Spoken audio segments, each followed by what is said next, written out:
Hi friends, welcome to our channel. इस video में जो मैं आपके लिए न्यू एक्सपर्ट सुडोकू ट्रिक लेकर के आया हूँ उसका नाम है यूनिक रेक्टेंगल्स ट्रिक। बहुत ही शानदार ट्रिक है और बहुत ज्यादा पसंद आने वाला है आपको। आपने अभी तक जितने भी एक्सपर्ट सुडोकू ट्रिक सीखे हैं उससे एकदम अलग हटके ट्रिक है और मैं आपको एडवांस में बोल सकता हूँ गारंटी के साथ कि आपका ये फेवरेट ट्रिक होने वाला है। अब देखिए, यूनिक रेक्टेंगल्स ट्रिक समझना है आपको। उसके लिए मैं आपके सामने 5 केसेस लेकर के आऊंगा। आप वो पांचों केसेस को एंड तक देखिएगा, तभी आपको इसका जो कॉन्सेप्ट है वो अच्छे से समझ में आएगा। समझना थोड़ा सा हार्ड है इनिशियली और समझाना भी थोड़ा सा डिफिकल्ट है। मैं कोशिश करूंगा जितना डिटेल एक्सप्लेनेशन हो सके आपके सामने लेकर के आऊं। एकदम डिटेल्ड एक्सप्लेनेशन होगा और आप लास्ट तक जरूर देखिएगा। इस ट्रिक का ये लॉजिक है कि अगर आप कोई भी पजल सॉल्व करते हैं, उस पजल का आपको हमेशा एक ही सॉल्यूशन मिलना चाहिए, यूनिक सॉल्यूशन मिलना चाहिए। अगर आपको उस पजल का 2 सॉल्यूशन, 3 सॉल्यूशन, 4, 5 ऐसा बहुत सारा अगर सॉल्यूशन मिलता है तो फिर आप समझ सकते हैं कि फिर वो पजल इनवैलिड पजल है। आप सोचेंगे सर ऐसा हो सकता है कि बहुत सारे ऐसे पजल्स होते हैं जिनमें आप जो चाहे वो डिजिट पुट कर दें, आपको अपने आप आंसर मिल जाता है। मैं आपके सामने कभी लेकर के आऊंगा वैसे पजल्स भी। 2 आंसर भी अगर आपको मिलता है किसी भी पजल का तो फिर वो पजल इनवैलिड पजल हो जाता है। और इसी लॉजिक के ऊपर हमारा जो ट्रिक है वो बेस्ड है। आपको हमेशा एक ही आंसर आना चाहिए अगर आप जो पजल सॉल्व कर रहे हैं वो वैलिड पजल है तो। ठीक है, पहले हम कॉन्सेप्ट समझते हैं, फिर पांचों केसेस को आप एक एक करके देखिएगा। पांचों को देखना पड़ेगा, ऐसा नहीं कि बस आप पहला वाला केस देख लें तो आपको ऐसा लगने लग जाए कि आपको ये ट्रिक एकदम अच्छे से समझ में आ गई। ऐसी गलती आप ना करें। पांचों केसेस को आप एंड तक देखिए। ठीक है, आइए स्टार्ट करते हैं। अब आप इस पजल पे एक बार ध्यान दीजिए। एकदम ये पूरा भरा हुआ पजल लग रहा है। बस यहाँ पर देखिए ये 4 सेल्स बाकी है। 6 8 6 8 6 8 6 8, मतलब ये हुआ कि इस रो में 6 और 8 बाकी रह गया है, इस रो में भी 6 और 8 बाकी रह गया है, इस कॉलम में भी 6 और 8 बाकी रह गया है, इस कॉलम में 6 और 8 बाकी रह गया, इस ब्लॉक में 6 और 8 बाकी रह गया, इस ब्लॉक में 6 और 8 बाकी रह गया। ठीक है, अब आप एक चीज़ ध्यान दीजिए, यहाँ पर हम अपने मन से 6 फिल कर लेते हैं। आपको पता तो है कि 6 और 8 में से कुछ आना चाहिए। क्या आएगा?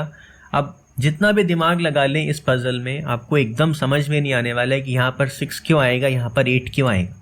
ठीक है, तो आप एक काम करें, एक बार गैस कर लें। यहाँ पर हम 6 पुट कर देते हैं। क्या रीज़न है, क्या लॉजिक है, कुछ नहीं सोचना है आपको। बस एक बार हम यहाँ पर 6 पुट कर देते हैं अपने मन से। अगर हम यहाँ पर 6 फिल कर देते हैं तो फिर यहाँ पर तो 8 ही आ सकता है, यहाँ पर 6 आ सकता है और यहाँ पर 8 ही आ सकता है। देखिए एकदम सही सही आंसर मिल गया आपको इस पजल का। लेकिन अभी आप नोटिस करिए, हमने यहाँ पर 6 फिल किया था, 8 फिर 6 फिर 8, तो आंसर सही आ गया। अब अगर हम यहाँ पर 6 की जगह 8 पुट करते हैं तो क्या आता है? देखिए एक बार, हम यहाँ पर 6 की जगह हम 8 पुट करेंगे तो फिर यहाँ पर 6 आएगा, यहाँ पर 8 आएगा और यहाँ पर 6 आएगा, तो भी देखिए आंसर वही आ गया। अभी भी इस रो के अंदर 6 और 8 एक एक बार ही आ रहा है। इस कॉलम में, इस कॉलम में, इस रो में भी, इस ब्लॉक में और इस ब्लॉक में भी 6 और 8 तो एक एक बार ही आ रहा है। तो यहाँ पर 6 पुट करने पर भी एकदम सही आंसर लग रहा था आपको, यहाँ पर 8 पुट करने पर भी सही आंसर आ गया। मतलब ये है कि आपको इसका एक से ज़्यादा आंसर मिल गया है, मल्टीपल सॉल्यूशन मिल गया है। और मैंने आपको स्टार्टिंग में ही कहा था कि किसी भी पजल का अगर एक से ज़्यादा आंसर मिलता है तो वो पजल इनवैलिड होता है। ठीक है, आप चाहे तो पॉज करके देख लें, आपको दिखाई दे देगा कि कोई भी डिजिट इस पजल में 2 बार नहीं आए। यहाँ पर 6 पुट करते हैं तो भी सही आंसर आएगा, यहाँ पर 8 पुट करते हैं तो भी सही आंसर आएगा। तो फिर क्या है? तो फिर यह पजल इनवैलिड पजल है। अब आपको ये लॉजिक से क्या फायदा मिलने वाला है? आपको जो भी पजल सॉल्व करने दिया जाएगा, आप ये सोच के सॉल्व करेंगे कि पजल वैलिड पजल है। अगर वैलिड पजल होता है तो फिर आपको ऐसा कॉन्फ़िगरेशन नहीं मिलना चाहिए। एक बार हम वापस बैक करते हैं, देखते हैं। यहाँ पर 6 और 8 बाकी था, यहाँ पर 6 और 8 बाकी था, यहाँ पर 6। तो फिर आपको इससे क्या सीखने को मिल रहा है? आपको इससे ये सीखने को मिल रहा है कि आप ये जो पैटर्न देख रहे हैं 6 8 6 8 6 8 6 8 वाला, ये जो रेक्टेंगल बन रहा है, आपको कभी भी ऐसा पैटर्न देखने को नहीं मिलना चाहिए। अगर आपको ऐसा पैटर्न देखने को मिलता है तो फिर आपको एक से ज़्यादा सॉल्यूशन मिल सकता है। तो आप समझ सकते हैं कि अगर आपका पजल सही है तो आपको कभी भी एक से ज़्यादा सॉल्यूशन नहीं मिलना चाहिए। तो आपको ऐसा पैटर्न देखने को नहीं मिलना चाहिए। ठीक है, अब आपको एक चीज़ और नोटिस करना है कि रेक्टेंगल तो बन रहा है, वो तो आपने एकदम समझ लिया, सही है। साथ में आप एक चीज और नोटिस करेंगे कि ये जो रेक्टेंगल बन रहा है ये टोटल 2 ब्लॉक्स में ही बन रहा है। अगर ये 6-8 यहाँ की जगह यहाँ होता और अगर ये वाला 6-8 भी यहाँ की जगह यहाँ होता तो भी देखिए ऐसा रेक्टेंगल तो बनता, लेकिन ये जो रेक्टेंगल बनता है ये 4 ब्लॉक्स में बनता। तो यूनिक रेक्टेंगल्स के लिए आपको ये चीज हमेशा ध्यान रखना है कि जो रेक्टेंगल बनता है वो टोटल 2 ब्लॉक्स में ही बनता है। तो यहाँ पर आपको ऐसे ध्यान रखना है 2 डिजिट्स, 2 रोज, 2 कॉलम्स और 2 ब्लॉक्स में कभी नहीं आ सकता। ठीक है, रेक्टेंगल तो आपको साफ साफ दिख रहा है, बस आप हमेशा ब्लॉक का भी ध्यान रखें। अब इससे आपको एक चीज और समझ में आ गया एकदम कि 6-8 6-8 6-8 6-8 ऐसा आपको पैटर्न नहीं मिल सकता है। इन चारों में ही 6 और 8 नहीं हो सकता। इसी कॉन्सेप्ट को हम आगे बढ़ाएंगे और पहला केस लेके आता हूं मैं आपके सामने। बहुत इजी लगेगा आपको शुरू में समझना और 5th केस तक आपको बहुत ज्यादा मजा आने वाला है। आइए पहले केस पर आते हैं। देखिए ये रहा हमारा पहला केस, पहला एग्जाम्पल। इसमें मैं पहले से मार्क करके रखा हूँ जिसमें थोड़ा टाइम बचे हमारा खोजने में। आपको अभी समझने पर फोकस करना है। इसको सर्च करना, लोकेट करना बहुत ज़्यादा इजी है। बाकी जितने भी हमने अभी तक ट्रिक सीखे उनको लोकेट करना थोड़ा हार्ड होता है, इसको लोकेट करना बहुत ज़्यादा इजी होता है। तो इसलिए इसको कैसे लोकेट करना है उस चीज़ पे एकदम नहीं जा रहे हैं, सीधा ये रहा, ये देखिए रेक्टेंगल बन रहा है। अब आप ध्यान दीजिए, जैसा मैंने आपसे अभी कहा था कि आपको पता है कि 8-9 8-9 8-9 8-9 ऐसा नहीं हो सकता। अगर यहाँ पर 3 नहीं होता है, मान लीजिए यहाँ पर 3 नहीं है, एक बार हम यहाँ से 3 को हटा देते हैं, 8-9 8-9 8-9 8-9 ऐसा नहीं हो सकता। अगर ऐसा होता है तो यहाँ पर आप 8 लिखेंगे, यहाँ पर 9 लिखेंगे, यहाँ पर 8 लिखेंगे, यहाँ पर 9 लिखेंगे। ठीक है, तो भी इस रो के अंदर एक बार 8-9 आ जाएगा, इस रो में भी एक बार 8-9 आ जाएगा, इस कॉलम में भी 8-9 आ जाएगा, इस कॉलम में भी 8-9 आ जाएगा, इस ब्लॉक में भी आ जाएगा, इस ब्लॉक में भी आ जाएगा। यहाँ पर 8 पुट करें, 9 पुट करें तो भी आ जाएगा, यहाँ पर 9 पुट करेंगे, 8 पुट करेंगे तो भी आंसर आ जाएगा, जो कि इनवैलिड है, मल्टीपल सॉल्यूशन होगा, ऐसा नहीं हो सकता। ठीक है, वापस एक बार यहाँ पर हम 3 पुट कर लेते हैं। तो फिर इससे आपको ये समझ में आ जाना चाहिए कि 8-9 8-9 8-9 8-9 तो नहीं हो सकता। अब किसी और सेल में देखिए कोई और ऑप्शन है ही नहीं, बस यहाँ पर आपके पास एक ऑप्शन है 3। यहाँ पर तो 8-9 में से कुछ ना कुछ तो होगा ही, यहाँ पर भी 8 और 9 में से कुछ होगा, यहाँ पर भी 8 और 9 में से कुछ होगा, यहाँ पर आपके पास ऑप्शन है 3। तो जैसा मैंने आपको पहले कहा था कि टोटल 2 डिजिट्स, 2 रोज, 2 कॉलम्स और 2 ब्लॉक्स में नहीं हो सकते। तो यहाँ पर तो कहीं और ऑप्शन है ही नहीं, यहाँ पर बस एक 3 है। तो 8-9 8-9 8-9 8-9 नहीं हो सकता। तो फिर यहाँ पर क्या होगा, आपको इसका आंसर मिल गया 3। तो फिर आप इस सेल में 3 लिख सकते हैं। आप कोशिश कर सकते हैं कोई और ट्रिक से अगर बनता हो, तो मैंने ये इतना ध्यान नहीं दिया है, बस यूनिक रेक्टेंगल्स का जो एग्जांपल मिला है बस मैं वो लेके आऊँ आपके सामने। ठीक है, तो 8-9 8-9 8-9 8-9 नहीं हो सकता। इन चारों में से किसी एक सेल में तो 8 और 9 के सिवा कोई और नंबर होना जरूरी है। किसी और सेल में तो कोई और नंबर है ही नहीं, बस इसी के अंदर आपको 3 दिख रहा है, तो आप इस सेल के अंदर 3 पुट कर देंगे और शायद आपको इस पूरे पजल का फाइनल सॉल्यूशन तक भी मिल सकता है। ठीक है, एकदम समझ में आ गया होगा आपको। अब सेकंड एग्जाम्पल लेके आता हूं मैं आपके सामने, ध्यान से देखिएगा आप उसे भी। हर एग्जाम्पल में आपको कुछ नया नया सीखने को मिलेगा। अब ये रहा देखिए हमारा केस 2। यहाँ पर देखिए मैंने मार्क कर रखा है पहले से 2-9 2-9 2-8-9 2-8-9। पिछले वाले केस में हमने देखा था कि बस इन चारों में से एक सेल में आपको साफ साफ आंसर दिख गया था 3, लेकिन यहाँ पर आपको एकदम क्लियरली आंसर नहीं मिल रहा है। यहाँ पर आपके पास 2-9 है, यहाँ पर 2-9 है, यहाँ पर 2-8-9 है, यहाँ पर 2-8-9 है। बस आपको ये पता है कि 2-9 2-9 2-9 2-9, तो 2 डिजिट्स, 2 कॉलम्स में, 2 रोज में और 2 ब्लॉक्स में नहीं हो सकता, बस आपको ये पता है। तो आपको ये पता है कि इसके अंदर भी 2-9 और इसके अंदर भी 2-9 नहीं हो सकता। इन दोनों में से किसी एक में तो 2 और 9 के सिवा कोई और डिजिट होना जरूरी है। यहाँ पर तो ऑप्शन है ही नहीं आपके पास, यहाँ पर तो 2 और 9 ही है, यहाँ पर तो 2 और 9 ही है, लेकिन यहाँ पर 8 भी है, यहाँ पर 8 भी है। अब आपको ये तो नहीं पता है कि इन दोनों में से किसके अंदर 8 होगा, लेकिन आपको ये जरूर पता है कि इन दोनों में से किसी एक में तो 8 जरूर होगा। ठीक है, इन दोनों के अंदर ही 2 और 9 नहीं हो सकता, इन दोनों में से किसी एक में तो 8 जरूर होगा। तो फिर इस रो में और इस ब्लॉक में आपको ये मालूम पड़ गया है कि इन दोनों ही जगह में किसी एक में 8 होने वाला है। तो फिर आप यहाँ से 8 को एलिमिनेट कर देंगे। ठीक है, देखिए यहाँ से आप 8 को एलिमिनेट कर देंगे क्योंकि इस रो के अंदर तो इन दोनों में से किसी एक में 8 हो गया है। वैसे आप यहाँ से भी 8 को एलिमिनेट कर देंगे और आप इस 8 को भी एलिमिनेट कर देंगे क्योंकि इस ब्लॉक का जो 8 है वो इन दोनों में से किसी एक में आएगा। अगर आपके पास सिर्फ एक ही सेल में 8 मिलता तो आपको सीधा उसका आंसर मिल जाता है उस सेल का, लेकिन यहाँ पर आप देख रहे हैं कि 2-2 सेल्स में 8 है, तो आपको ये तो एग्जैक्टली नहीं पता चल रहा है कि इसमें 8 होगा या इसमें 8 होगा, लेकिन आपको ये पता है कि इन दोनों में से किसी एक में 8 जरूर होगा। तो फिर इस रो में इन दोनों के सिवा कहीं और 8 नहीं हो सकता। वैसे ही इस ब्लॉक में इन दोनों के सिवा कहीं पर भी और 8 नहीं हो सकता। तो अब यहाँ से 8 को एलिमिनेट कर देंगे, यहाँ से 8 को एलिमिनेट कर देंगे, यहाँ से 8 को एलिमिनेट कर देंगे। ठीक है, तो शायद आपको इसका भी फाइनल सॉल्यूशन मिल जाए। देख भी सकते हैं हम, यहाँ से 8 एलिमिनेट होते ही यहाँ पर आपको आंसर मिल जाएगा 7, और यहाँ से भी आप 8 एलिमिनेट कर देंगे तो यहाँ पर 3 9 बचेगा। तो ये आपको नेकेड पेयर मिल गया 3 9 का। तो यहाँ से आप 9 एलिमिनेट कर देंगे, आपको यहाँ से 7 मिल जाएगा, फिर ये 1 मिल जाएगा और बहुत सारा आंसर आपको अपने आप मिल जाएगा। तो कितना इंपॉर्टेंट ट्रिक है आप खुद समझ सकते हैं। ठीक है, और भी इसके अंदर बहुत सारा केस आने वाला है, बहुत कुछ सीखने वाले हैं आप। पहला केस अगर सिर्फ एक ही डिजिट है तो आपको उसका आंसर मिल जाता है। दूसरा केस अगर एक डिजिट है लेकिन वो 2 अलग अलग सेल्स में है तो आपको ये तो नहीं पता कि वो आंसर किस में आएगा, लेकिन आपको ये पता चल गया कि इन दोनों में से किसी एक में आएगा। ठीक है, अब आते हैं हमारे थर्ड केस में। इस पजल में आपको वापस लेके आऊँगा मैं, और पहले वाले पजल में भी आपको मैं वापस लेके आऊँगा, और उसमें आपको मैं एक चीज़ और सिखाने वाला हूँ। आइए पहले हम आते हैं हमारे थर्ड केस में। अब देखिए ये रहा हमारा थर्ड केस। आप थर्ड एग्जाम्पल भी बोल सकते हैं, लेकिन थर्ड केस ज़्यादा सही क्योंकि एकदम अलग केस है। मार्क मैंने पहले से कर रखा है इसको भी।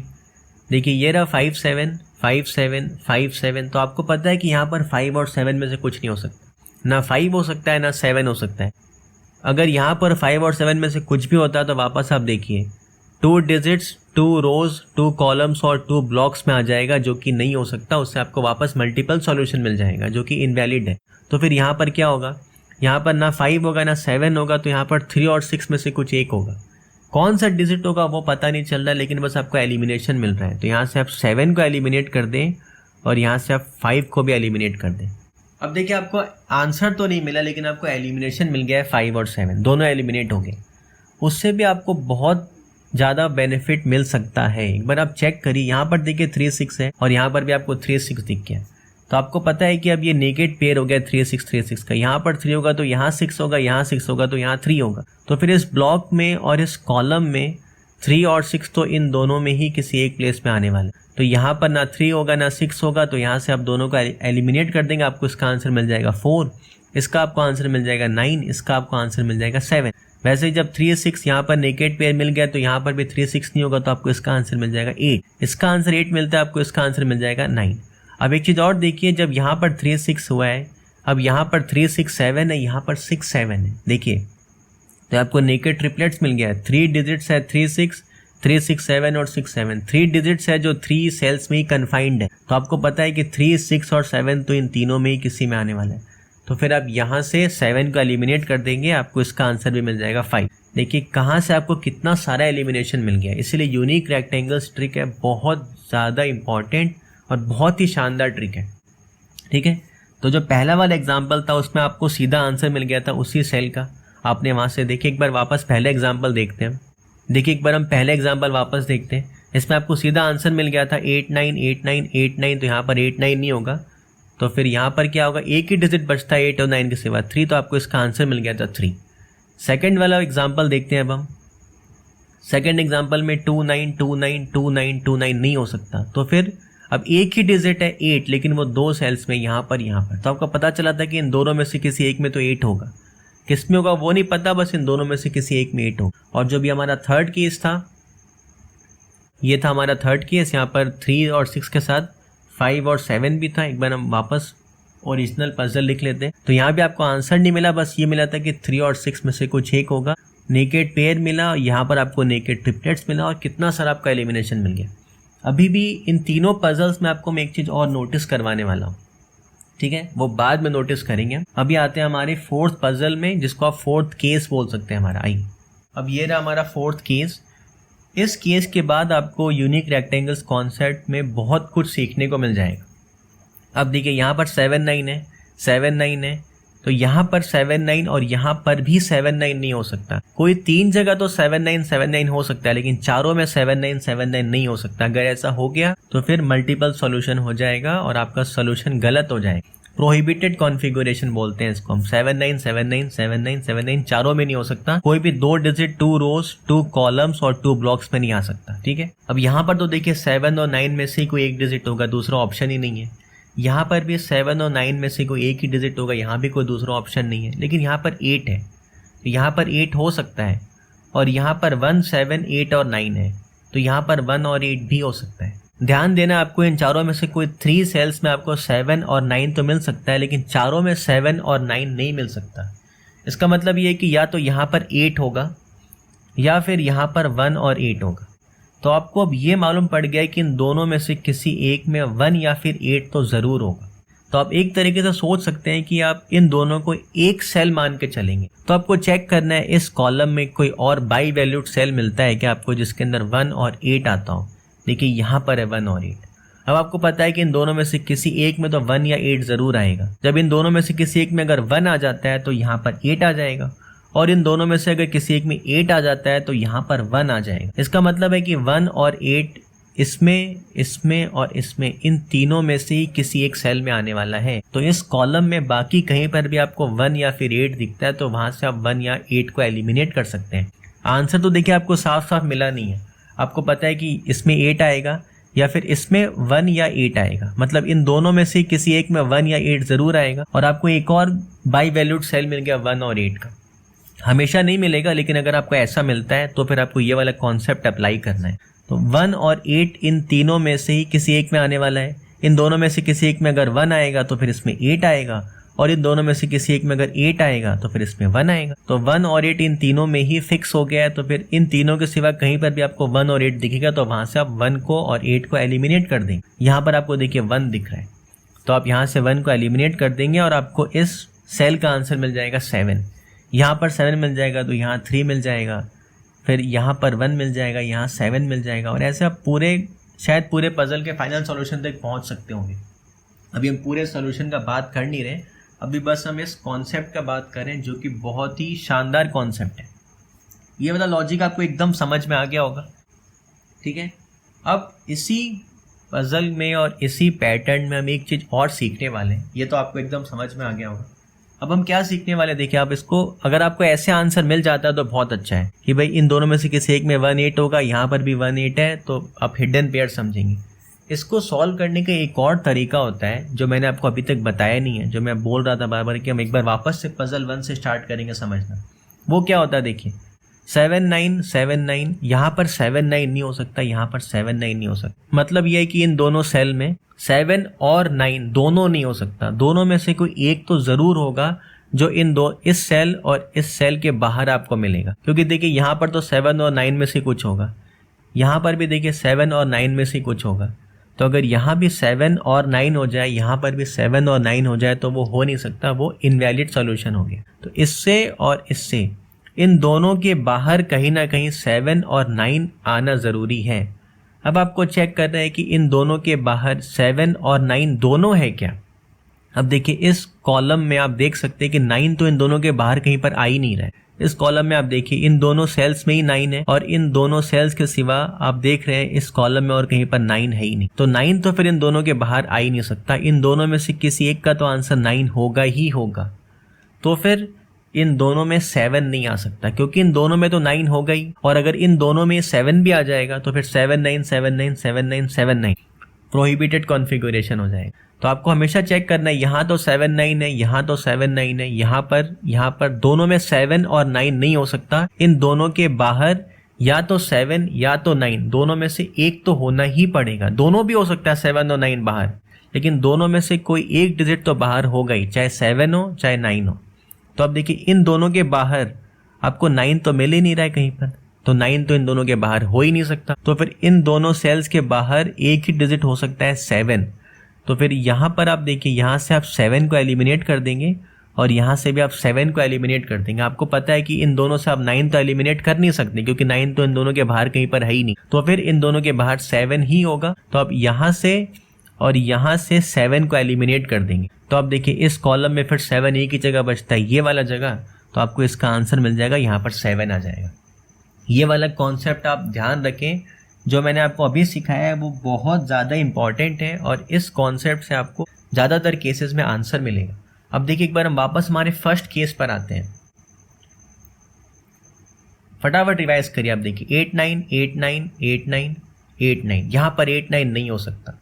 तो फिर यहाँ पर आपको आंसर मिल रहा है साफ साफ कि भाई यहाँ पर तो 3 ही होगा, क्योंकि और कहीं पर दूसरा ऑप्शन है नहीं, तो यहाँ पर आप 3 लिख देंगे। अगर आप इसको उस तरीके से सोचते कि 8 9 8 9 8 9 8 9 यहाँ पर, ठीक है, तो 8 और 9 में से कोई एक तो डिजिट ज़रूर होगा जो इन दोनों सेल्स के बाहर होगा, क्योंकि यहाँ पर 8 और 9 दोनों नहीं हो सकता। 8 और 9 में से कोई एक डिजिट तो ज़रूर होना चाहिए जो इन दोनों के बाहर हो। अब आप देखिए इस रो में, आप देख सकते हैं इस रो में आपको कहीं पर भी 8 तो दिख ही नहीं रहा है, तो फिर इन दोनों में से ही किसी एक में 8 आएगा। जब इन दोनों में से ही किसी एक में 8 आएगा तो फिर 9 तो इन दोनों के बाहर ही आना ज़रूरी है। तो आप यहाँ से और यहाँ से 9 को एलिमिनेट कर देंगे, यहाँ से आप 9 को एलिमिनेट कर देंगे, यहाँ से भी आप 9 को एलिमिनेट कर देंगे, तो इस रो में 9 के लिए एक ही जगह बचता है ये, यहाँ पर आप 9 पुट कर देंगे। इस ब्लॉक में भी 9 के लिए एक ही जगह बचता है ये, यहाँ पर आप 9 पुट कर देंगे, ठीक है। तो वैसे भी आपको आंसर मिल गया था 3, लेकिन आपको हर केस में, हर पजल में साफ साफ आंसर नहीं दिखाई देगा। जैसे यहाँ पर आपको 3 दिख रहा है, तो आपको ये वाला लॉजिक भी हमेशा सर्च करना है कि 8 और 9 दोनों ही इन दोनों सेल्स में नहीं हो सकता। यहाँ पर तो 8 और 9 में से ही कुछ होगा, तो 8 और 9 में से कौन सा डिजिट है जो इन दोनों के बाहर है, आपको वो देखना है। कभी कभी आपको 8 और 9 दोनों ही दिखाई देगा बाहर। जब दोनों ही बाहर दिखाई दे रहा है तो फिर आपको उस केस में आंसर नहीं मिल पा रहा है। लेकिन जब आपको एक डिजिट बाहर दिखाई दे रहा है तो आप समझ सकते हैं कि यहाँ पर तो 9 ही बाहर है, 8 तो बाहर है ही नहीं, तो 8 तो इन दोनों में से किसी एक में आएगा। तो 9 इन दोनों में किसी एक में नहीं आ सकता, क्योंकि फिर 8 9 8 9 8 9 8 9 हो जाएगा। तो आप फिर 9 को यहाँ से और यहाँ से एलिमिनेट कर देंगे। यहाँ पर एक ही जगह बचेगा 9, यहाँ पर एक ही जगह बचेगा 9, ठीक। और आपको वैसे भी यहाँ पर आंसर 3 मिल गया था, तो आप वैसे भी आगे सॉल्व कर सकते हैं, ठीक है। एक बार सेकंड केस देखते हैं हम, देखिए उसमें कुछ आंसर मिल रहा है क्या। यहाँ देखिए 2 9 2 9 2 8 9 2 8 9। तो आपको पता है कि इन दोनों में 2 और 9 दोनों तो नहीं हो सकता, कम से कम 2 और 9 में से कोई एक डिजिट तो इन दोनों के बाहर होना ज़रूरी है। अब आप चेक करिए इस रो में आपको कहीं पर 2 दिखाई दे रहा है क्या। इस रो में देखिए 2 दिखाई दे नहीं रहा है, तो आपको पता है कि 2 तो फिर इन दोनों में से किसी एक में होगा। कहाँ पर होगा वो नहीं पता, इन दोनों में से किसी एक में 2 होगा। तो फिर अब 9 इन दोनों में से किसी एक में नहीं हो सकता, क्योंकि फिर 2 9 2 9 2 9 2 9 प्रोहिबिटेड कॉन्फ़िगरेशन आ जाएगा। तो जब इन दोनों में ही 2 होगा, मजबूरी है क्योंकि बाहर कहीं पर 2 है नहीं, तो फिर इन दोनों में 9 नहीं हो सकता। तो आप यहाँ से और यहाँ से 9 को एलिमिनेट कर देंगे। 9 को एलिमिनेट करते देखिए आपको मालूम पड़ गया कि यहाँ पर 9 आएगा, क्योंकि इस रो में और कहीं जगह बचता नहीं है 9 के लिए। 2 8 2 8 से आपको फिर ये भी मिल गया नेकेड पेयर, तो यहाँ पर आप 8 एलिमिनेट कर देंगे, आपको इस तरीके से भी यहाँ पर 7 आंसर मिल जाए। तो बहुत सारे तरीके से आंसर मिलता है, सारा तरीका आपके लिए जानना बहुत ज़रूरी है। कौन से पजल में कौन से तरीके से आंसर मिलेगा वो बताना एडवांस में तो वैसे भी बहुत मुश्किल होता है, ठीक है। अब आइए एक बार वापस ये वाला पजल भी देखें। 5 7 5 7 5 7, यहाँ पर है 3 5 6 7। तब आपको पता है कि यहाँ पर 5 7 और यहाँ पर भी 5 7, ऐसा नहीं हो सकता। इन दोनों में से किसी एक सेल में तो 5 या फिर 7 के सिवा कोई और डिजिट होना पड़ेगा, या फिर आप ऐसे बोल सकते हैं कि 5 और 7 में से कोई एक डिजिट तो ज़रूर होगा जो इन दोनों के बाहर आना चाहिए। दोनों ही इसमें और इसमें नहीं आ सकता। अब देखिए इस रो में कहीं पर भी 5 है नहीं, देखिए इस रो में कहीं पर भी 5 नहीं है, तो आपको पता है कि 5 तो फिर इन दोनों में से किसी एक में आएगा। तो फिर आपको पता है कि फिर इन दोनों में 7 नहीं आ सकता, तो यहाँ से आप 7 को एलिमिनेट कर देंगे, यहाँ से आप 7 को एलिमिनेट कर देंगे। यहाँ पर आपको आंसर तो नहीं मिला क्योंकि यहाँ पर 2 जगह 7 दिख रहा है, लेकिन फिर आपको इसका आंसर मिल गया कि यहाँ पर 5 होगा, ठीक है। देखिए कितने सारे तरीके से आपको आंसर मिलता है। यहाँ पर आप 5 लिख देंगे और यहाँ से आपने पहले देखा था कि 3 6 3 6 का वो कॉन्फ़िगरेशन मिल रहा था, उस तरीके से भी आंसर मिल रहा था। सारा तरीका देखना है आपको, सारा तरीका सीखना पड़ेगा। ये वाले पजल में हम आए 7 9 7 9 7 9 7 9, इसे से हमने सीखा था। यहाँ पर 7 और 9 दोनों में नहीं हो सकता, इसमें और इसमें, इन दोनों के बाहर या तो 7 या फिर 9 कोई एक डिजिट तो आना ज़रूरी है। कहीं पर 9 तो है ही नहीं, कहीं पर जब आप देख सकते हैं इस सेल और इस सेल के बाहर कहीं पर 9 है ही नहीं, तो 9 तो इन दोनों में से किसी एक में आने वाला है। जब इन दोनों में से किसी एक में 9 आने वाला है तो फिर आपको पता है कि 7 तो इन दोनों में ही नहीं आ सकता। 7 नहीं आ सकता है तो फिर आप यहाँ से भी 7 को एलिमिनेट करेंगे और यहाँ से भी आप 7 को एलिमिनेट कर देंगे। 7 को एलिमिनेट करने के बाद आप देख सकते हैं कि अब 7 तो एक ही जगह आ रहा है यहाँ, तो यहाँ पर आप 7 पुट कर देंगे, ठीक है। अब आते हैं हमारे लास्ट केस में, और आप अब तक सब कुछ सीख चुके हैं कि यूनिक रेक्टेंगल्स को से कैसे कैसे आपका एलिमिनेशन मिलता है। अब आप एक बार खुद ट्राई करिएगा लास्ट पजल और देखिएगा आपको उससे एलिमिनेशन मिलता है क्या। आइए, ये रहा हमारा लास्ट पजल और ये हमारा 5th केस भी हो गया। अलग केस कैसे हो गया देखिए, 5 7 5 7, यहाँ पर आपको दिख रहा है 3 और यहाँ पर आपको दिख रहा है 8। तो यहाँ पर डिजिट्स एकदम अलग अलग आ गया। जो पहले हमने पजल देखा था उसमें सिर्फ एक ही डिजिट मिसिंग था 3, फिर दूसरे वाले पजल में हमने देखा था 8 और 8, उन दोनों में 8 ही मिसिंग था। फिर हमने देखा था कि एक ही सेल था जिसके अंदर 3 और 6 एक्स्ट्रा आ गया था। इसके अंदर एकदम अलग सा आपको पैटर्न देखने को मिल रहा है, लेकिन आप कॉन्सेप्ट वो ध्यान रखें, 5 7 5 7 5 7 5 7 नहीं हो सकता, ठीक है। तो फिर यहाँ पर या तो 3 होगा या तो यहाँ पर 8 होगा। इन कोई भी 3 में 5 7 5 7 हो सकते हैं, चारों में नहीं हो सकता। तो आपको ये नहीं मालूम है कि इसमें 3 होगा या फिर इसमें 8 होगा, लेकिन आपको ये पता है इन दोनों में से किसी एक में 3 या 8 तो ज़रूर होगा। तो फिर आपको तुरंत चेक करना है इस रो में और कहीं 3 या 8 मिलता है क्या आपको।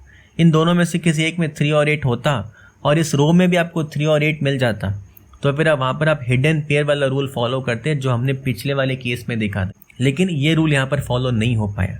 तो फिर जो अभी हमने लास्ट केस समझा था, लास्ट तरीका समझा था, वो भी तो आप यूज़ करेंगे। 5 7 5 7 5 7 5 7 ऐसा नहीं हो सकता। अब देखिए इन दोनों में तो 5 और 7 में से कुछ होगा, दूसरा ऑप्शन ही नहीं है। तो फिर इसमें और इसमें इन दोनों में 5 और 7 नहीं हो सकता। इन दोनों के बाहर 5 और 7 में से कोई एक डिजिट होना ज़रूरी है। अब आपको चेक करना है कौन सा डिजिट ऐसा है जो इन दोनों के बाहर है। 5 है लेकिन देखिए 7 है ही नहीं। हमेशा आपको ऐसे आंसर नहीं मिलेगा, लेकिन आपको बहुत सारे केसेस में इस तरीके से आंसर मिल जाता है। 5 और 7 में से कोई एक तो बाहर होना ज़रूरी है। अगर दोनों ही अंदर हो जाएगा तो फिर 5 7 5 7 ये 2 डिजिट्स 2 रोज 2 कॉलम्स और 2 ब्लॉक्स में ही फिल हो जाएगा, जो कि नहीं हो सकता। तो इन दोनों के बाहर 5 या 7 में से कोई एक तो होना ज़रूरी है। 7 तो देखिए बाहर है ही नहीं, तो 7 तो इन दोनों में से किसी एक में आएगा। तो फिर आपको पता है कि इन दोनों में 5 नहीं आ सकता, तो यहाँ से भी आप 5 को हटा देंगे, यहाँ से भी आप 5 को हटा देंगे। यहाँ पर शायद आप x5 अप्लाई करके इस पजल के फाइनल सॉल्यूशन तक पहुँच सकते हैं। फाइनल सॉल्यूशन का हम बात अभी बिल्कुल भी नहीं कर रहे। अभी इंटेंशन सिर्फ हमारा था यूनिक रेक्टेंगल से एलिमिनेशन कैसे फाइंड करें। बहुत केसेस में आपको एलिमिनेशन मिलेगा, बहुत केसेस में आपको आंसर मिल जाएगा। जैसे ये वाला पजल था, इसमें सिर्फ एलिमिनेशन मिला है, आपको आंसर नहीं मिला है। इसके पहले हमने जितना ही पजल सॉल्व किया था सारे में आपको आंसर मिल गया था। तो ये 5 केसेस आपने देख लिया। और भी 2-3 केस होता है, लेकिन वो सारे केसेस को अभी मैं आपके सामने लेकर के नहीं आया हूँ। सारे केसेस को आप अच्छे से समझें। और अब मैं जो भी पजल लेकर के आऊँगा मैं आपके सामने, जो हमारा जो नेक्स्ट 3 पजल होने वाला है, वो तीनों पजल मैं आपके लिए ऐसा ही लेकर के आऊँगा जिसमें यूनिक रेक्टेंगल से कॉन्सेप्ट अप्लाई हो सके।